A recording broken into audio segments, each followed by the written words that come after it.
કોંગ્રેસના દિગ્ગજ નેતાઓ અર્જુન મોઢવાડિયા અને અમરીશ ડેરે કોંગ્રેસને રામ રામ કરીને કેસરીઓ ધારણ કર્યો છે, ત્યારે તેમની સાથે અન્ય બીજા નાના મોટા નેતાઓ અને કાર્યકર્તાઓ કોંગ્રેસમાંથી રામ રામ કરી રહ્યા છે।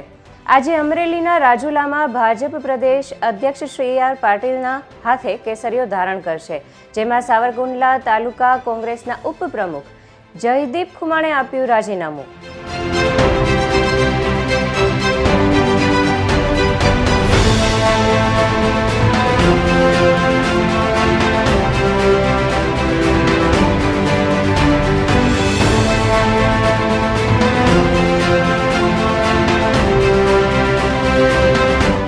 જયદીપ ખુમાણ કોંગી ઉપપ્રમુખ સાથે ઝાબાડ ગામના સરપંચ છે। તાલુકા કોંગ્રેસ સમિતિના પ્રમુખને સંબોધીને ઉપપ્રમુખ જયદીપ ખુમાણે રાજીનામું મોકલ્યું છે। આજે મોટી સંખ્યામાં કાર્યકર્તાઓ અને ઉપપ્રમુખો કેસરીઓ સી આર પાટીલના હસ્તે ધારણ કરવાના છે, ત્યારે કોંગ્રેસમાં મોટું ભંગાણ પડ્યું છે। આ ભંગાણ રાહુલ ગાંધીની ભારત જોડો ન્યાય યાત્રા પહેલા પડ્યું છે।